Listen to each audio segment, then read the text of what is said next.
A Scream of Action by Tony Angelo. The squeal of the tires, a sickening crunch of metal, then the quiet. That's how it starts, always. The quiet before the storm, the caught breath before the world blows wide open. I remember precisely where I was when I first saw it. A steel and glass destroyed ruin. Two vehicles nearly unrecognizable, like abandoned toys on the empty stretch of road just past the Aberdeen Proving Grounds. I was a medical officer, finishing up shift, still having my grandfather's voice in my mind as he talked of the Quaker family in Havre de Grace. A legend, he'd told me, a family myth, a myth of bravery and freedom that was a dream rather than documented history. Dreams don't smell like charred rubber and gasoline. They don't bleed. I reacted on instinct, adrenaline surging. Training asserted itself, overrode the fatigue of a 12-hour day. The first car, a sedan, was twisted wreckage, the driver semi-conscious. The other, a young pickup, was awful. A man with gray hair leaning over the steering wheel, blood spreading across his crisp white shirt. Both pictures screamed anarchy, the kind that knots your stomach. I acted fast, assessing, stabilizing, screaming at the initial few confused passersby who halted. There wasn't time to marvel at the haze in the driver's eyes, the smell of stale alcohol. My highest priority was life, not a police report. The military would care about my involvement in a civilian disturbance right outside the base, and especially one that was already attracting media attention. But for the time being, all of this did not matter, but stabilizing breath, decelerating blood. Joseph, the pickup driver, was vitriolic. He needed immediate transport, but I stayed with him, monitoring his vitals until the paramedics rushed him off in their ambulance. It was a blur of flashing lights and anxious faces until she arrived, a woman running toward the scene, her face contorted into a terror that was precisely my own.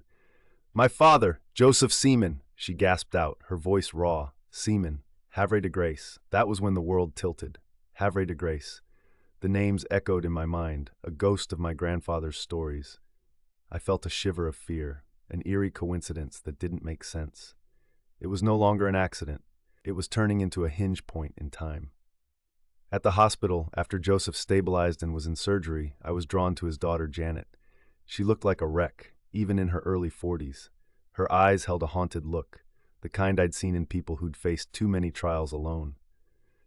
My grandfather's stories, the ones I'd shared with relatives at every family gathering, often met with polite skepticism, suddenly felt impossibly close. For generations, we'd spoken of a Quaker family, guardians of the Underground Railroad, who'd sheltered my great-great-grandparents after their harrowing escape from a Virginia plantation. We'd yearned to find them, to offer thanks, but they were a legend, a comforting folktale. "Officer Johnson," Janet replied, her voice reed-thin but grateful. "Thank you. If you hadn't been there, we could have lost him." Her wide-eyed, silent younger brother nodded beside her. "Please call me Justin," I replied, my eyes locking with hers. "I just did my job, but I hope you don't mind if I ask a pretty crazy question. It's just, you mentioned Havre de Grace." Janet blinked, weary. "Of course, I'll ask anything. You saved my father's life." I took a step forward, my voice softer, a near whisper. "Did your family ever say a family name? A name so far back, perhaps connected with the start of Havre de Grace?" Her brow furrowed. "The last name? We're the Seamans. Joseph Seaman, Janet Seaman. Don't make me try to explain the name either," she added with an unsteady, self-deprecating laugh. "We've been playfully teased through the years about it." Seaman. A shiver ran through me, a jolt of sudden electric excitement. The pieces, the unthinkable, disparate pieces were falling into place. My own surname, Johnson, and now Seaman. A slow smile spread over my face, unwanted, sincere. "There is no way in the world I would ever tease any member of your family, Miss Seaman. I have nothing, absolutely nothing to say, but thank you, from the bottom of my heart." My voice cracked on the last word, the burden of generations pressing upon me. Janet gazed utterly perplexed. "We owe thanks, officer. You're the person who saved my father. We see you're an officer, but also your service." I reached across the hospital bed, my hand on top of hers for a moment. "Do you have any conception regarding your family, Miss Seaman? Regarding the amazing things that they've done?" She took a step back, confused. "What are you telling me?" "My family always gave to the community. I'm certain of that. That's what they instilled in us. My parents were heavily involved in civil rights during the 50s, 60s, and 70s. We've always defended what is right, even if it meant being alone. Secluded.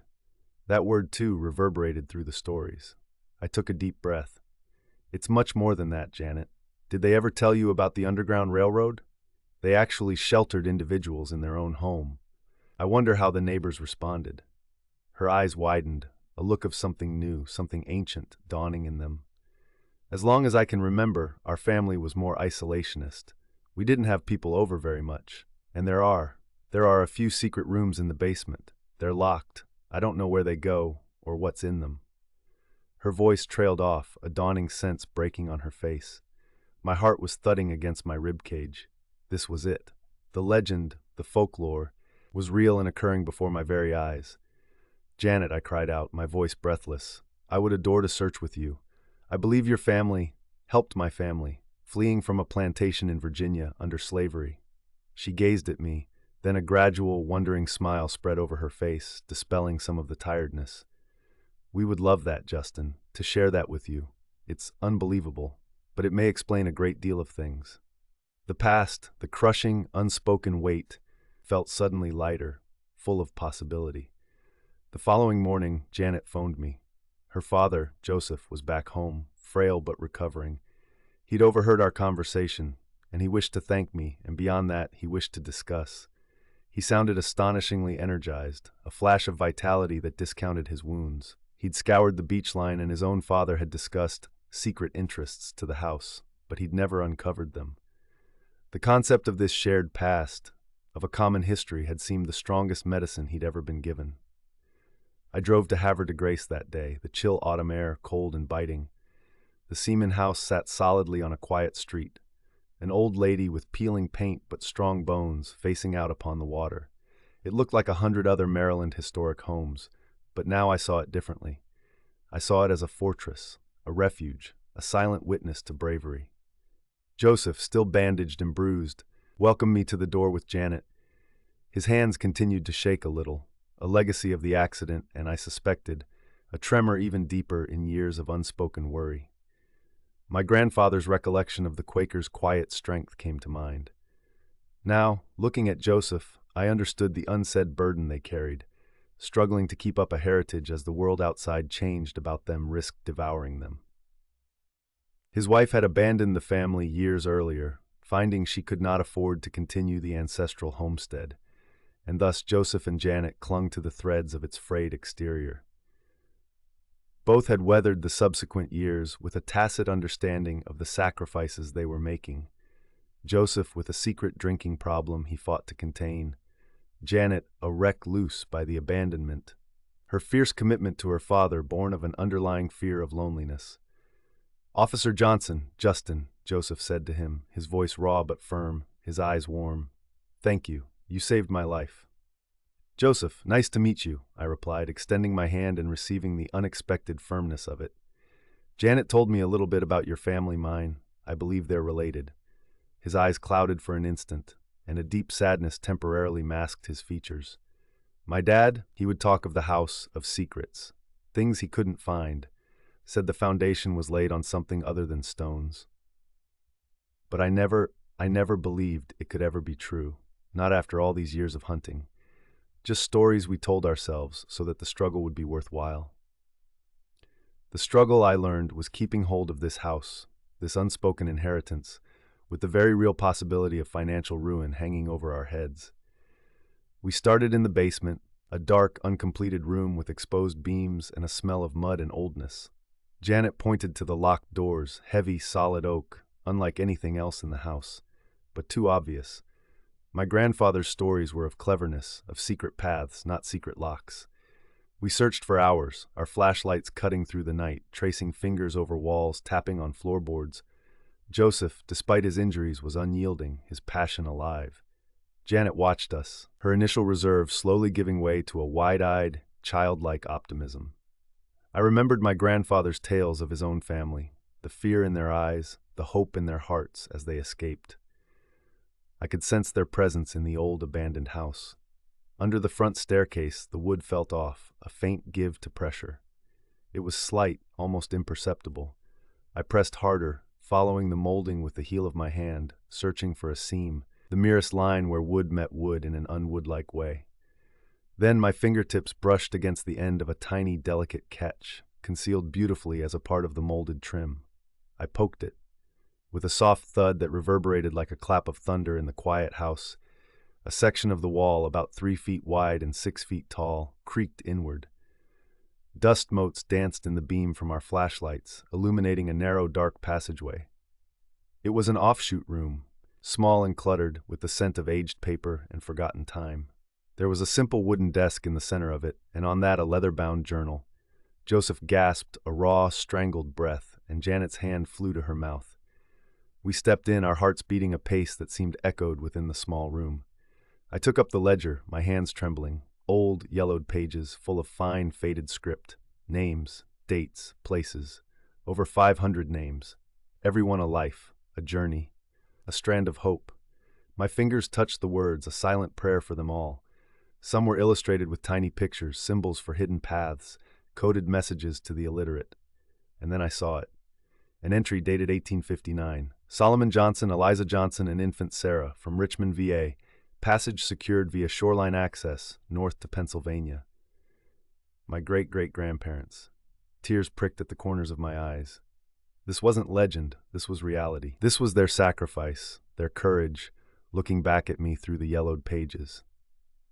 Joseph and Janet were also crying, their tears a mix of remorse for what had been lost and profound pride in their ancestors. There were other family documents, too.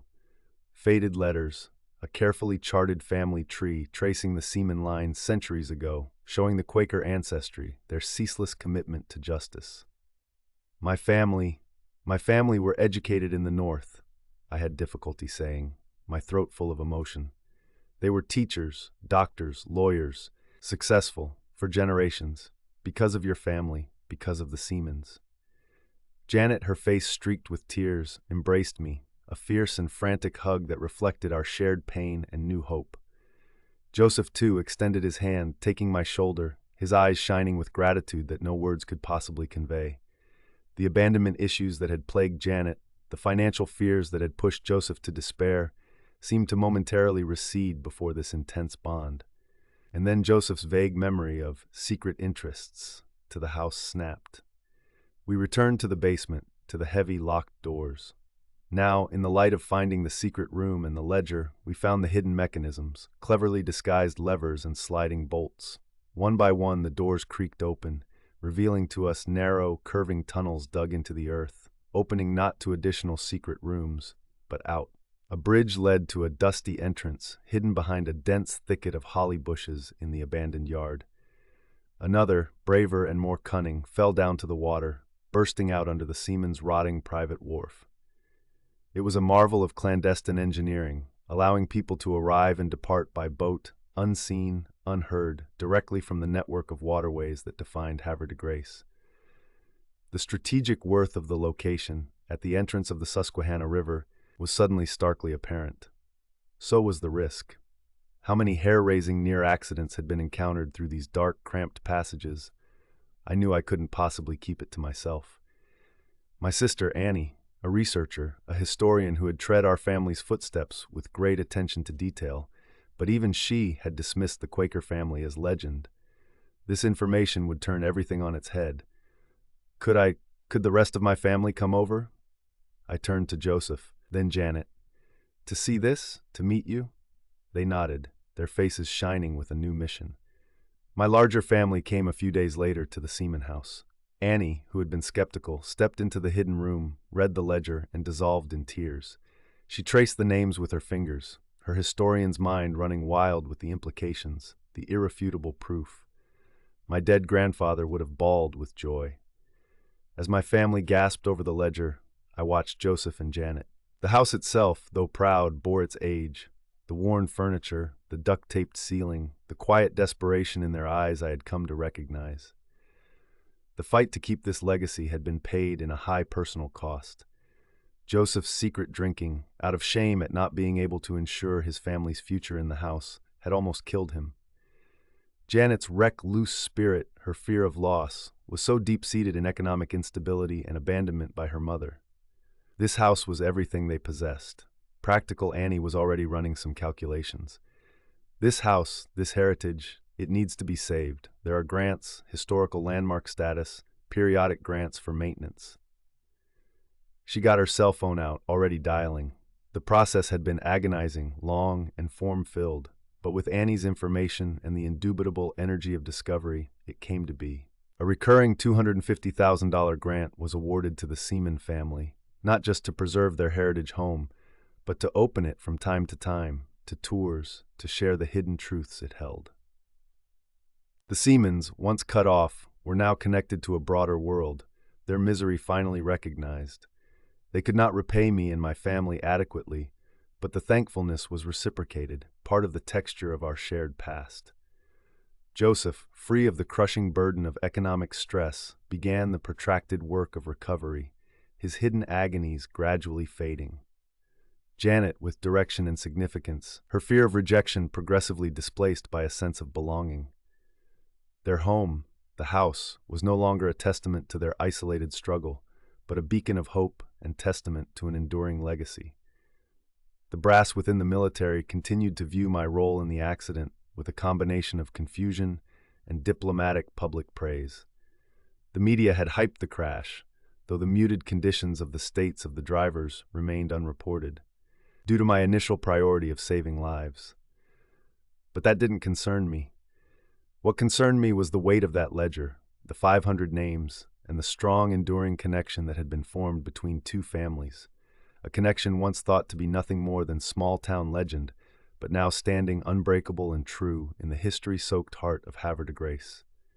The legend was real, and it lived on, not just in whispers, but in the open, ready for the world to see.